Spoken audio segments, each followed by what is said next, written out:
Aurora, a state of calamity has been declared after the onslaught of Typhoon Karding on Sunday.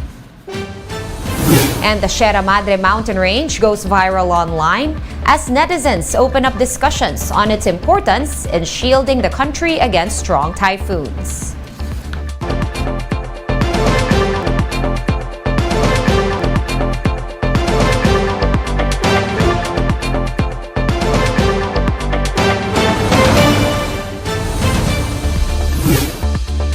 Fast, focused, and fearless. Here's a roundup of stories we're watching now.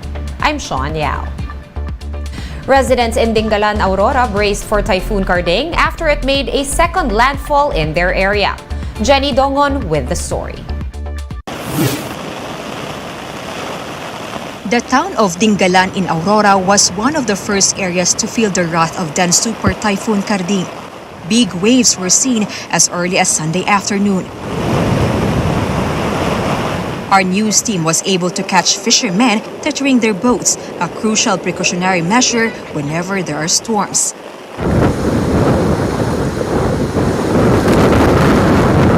By 7 p.m., the wind blew more violently ahead of Karding's second landfall in Dingalan around 8 p.m. Trees started to fall, and roof sheets flew away like paper. Evacuees can only hope and pray that they still have a home to return to after the typhoon.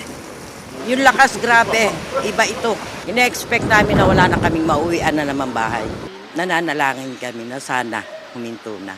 Ang lakas talaga, umiikot ang hangin. By morning, the destruction had become more obvious. Residents woke up to chopped trees, broken power lines, and ruined houses. Itong Typhoon Karding lang ay hindi nagtagal yung ulan, pero sobrang lakas. Kaya po hindi ho tayo nagkaroon ng malawakang flash flood. Pero storm surge, based po sa pag-ikot ko kagabi, matindi po compare po sa Ulysses.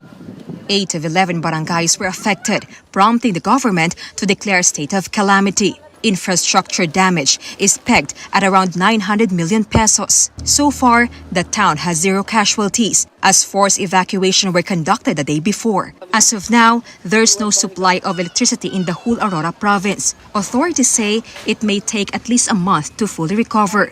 With the weather improving, residents have started going back to their homes. For News 5, Jenny Dongon, PR1 News. Meanwhile, in Marikina, the water level at the river is now back to normal. Authorities said that the Marikina River is no longer at risk of overflowing after the water level fell below 15 meters. Residents who earlier evacuated have already returned to their homes. The Marikina River was placed under third alarm around 2 a.m. today, prompting forced evacuations.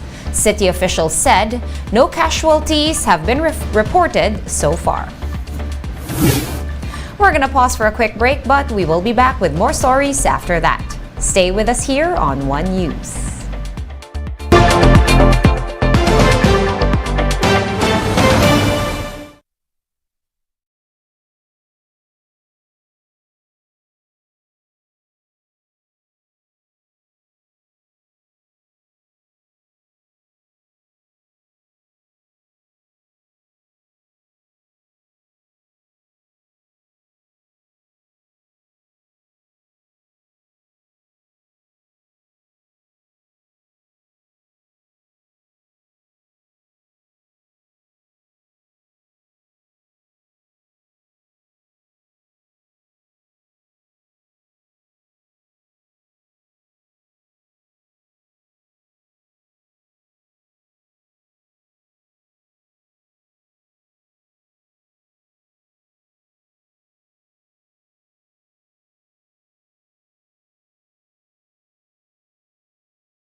You're still watching One News Now. I'm Sean Yao.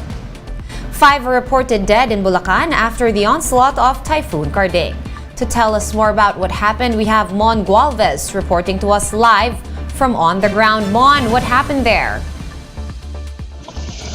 Sean, floods are nothing new to residents of San Miguel, Bulacan, but they did not expect the extent of this one. 5 of their provincial rescuers died while conducting rescue operations last night.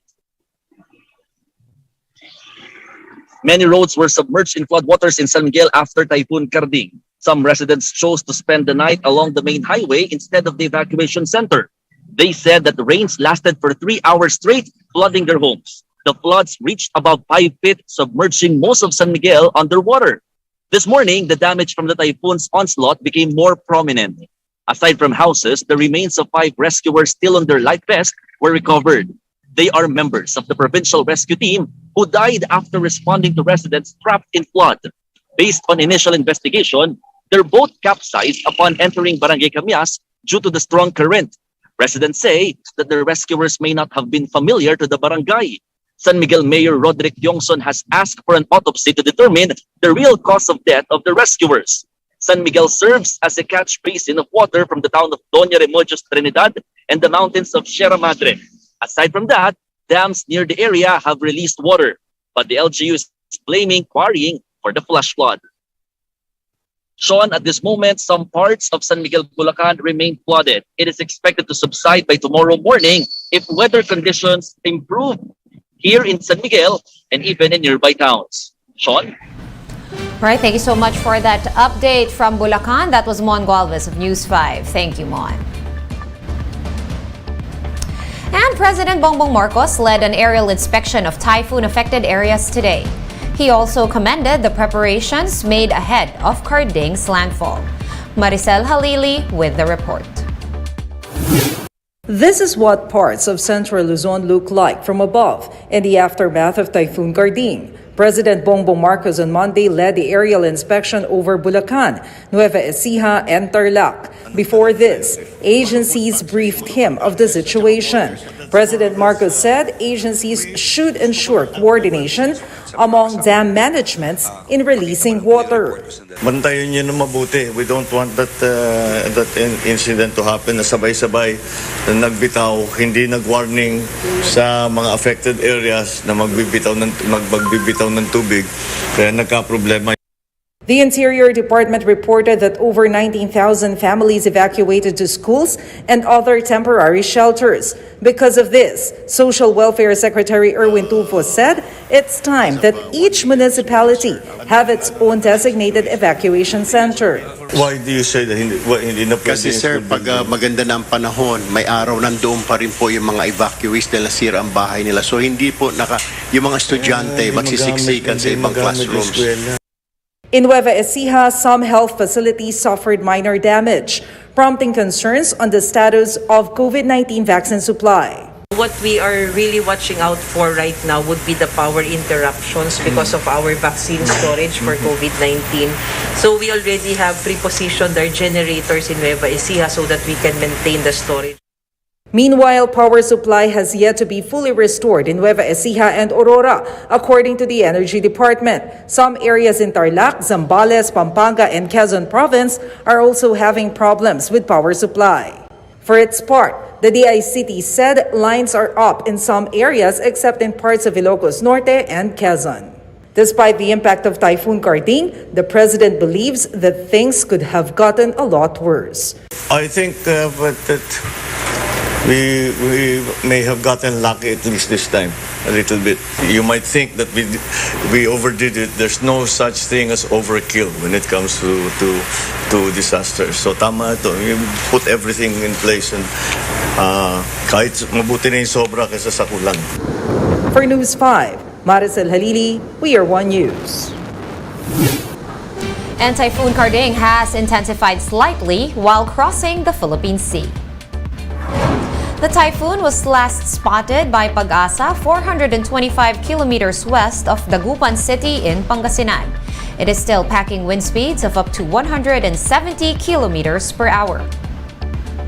Carding is moving westward at a speed of 30 kilometers per hour and will be exiting the Philippine area of responsibility tonight. The typhoon is expected to intensify further in the coming hours. And the Sierra Madre mountain range went viral on social media amid the onslaught of Typhoon Carding.